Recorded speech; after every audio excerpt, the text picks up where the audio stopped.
Mike, what more do we know about the targets that were hit? You know, Tony, as startling as this was, because after all, the president, it was almost 2 weeks ago when he announced that he was going to institute these expanded airstrikes into Syria, it still came as something of a shock. And perhaps on top of that, here's this group that most Americans, I dare say, had never heard of, the Khorasan Group, and Central Command in their press release at very early hours this morning, East Coast time, in announcing the airstrikes, making it all very official, outlining exactly what they were trying to go after, command and control centers, infrastructure, logistics, things of that nature, mentions at the end of that this Khorasan Group.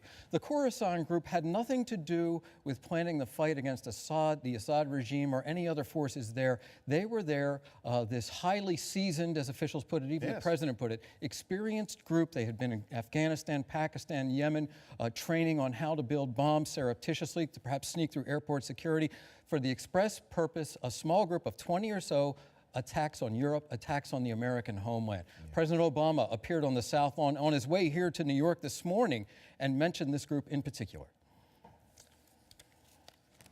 Last night, we also took strikes to disrupt plotting against the United States and our allies by seasoned al-Qaeda operatives in Syria who are known as the Khorasan Group. And once again, it must be clear to anyone who would plot against America and try to do Americans harm that we will not tolerate safe havens for terrorists who threaten our people.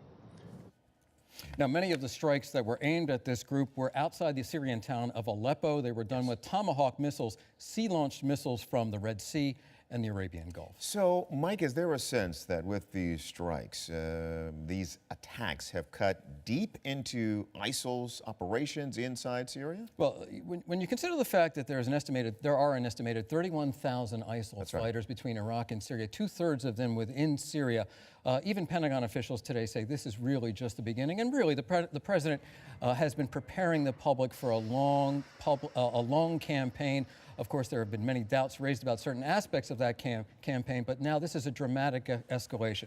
Officials today, including General William Mayville, he's the Joint Chiefs of Staff point person on this attack, emphasized the so-called precision nature of the bombs that were dropped. Some 96% of them, he said, were of that nature.